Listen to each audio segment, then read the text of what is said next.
حضور صلی اللہ علیہ وسلم کا تمام رات روتے رہنا۔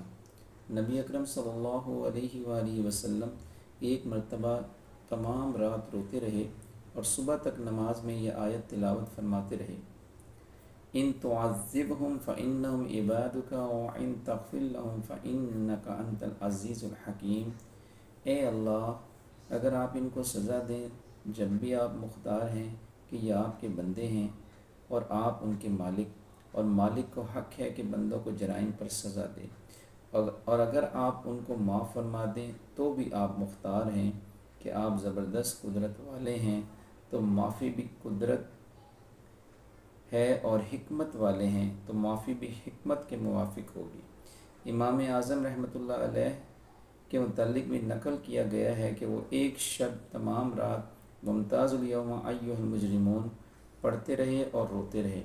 مطلب آیت شریفہ کا یہ ہے کہ قیامت کے دن مجرموں کو حکم ہوگا کہ دنیا میں تو سب ملے جلے رہے، مگر آج مجرم لوگ سب الگ ہو جائیں اور غیر مجرم علیحدہ۔ اس حکم کو سن کر جتنا بھی رویا جاوے تھوڑا ہے کہ نامعلوم اپنا شمار مجرموں میں ہوگا یا فرما برداروں میں۔ اللہ تعالیٰ سے دعا ہے کہ اللہ تعالیٰ ہم نے جو کچھ پڑھا اور سنا اپنی بارگاہ عالی میں قبول و منظور فرمائے، اور اللہ تعالیٰ ہمیں اس پر عمل کرنے کی اور دوسروں تک پہنچانے کی بھی توفیق عطا فرمائے۔ آمین ثم آمین۔ جزاکم اللہ خیرا۔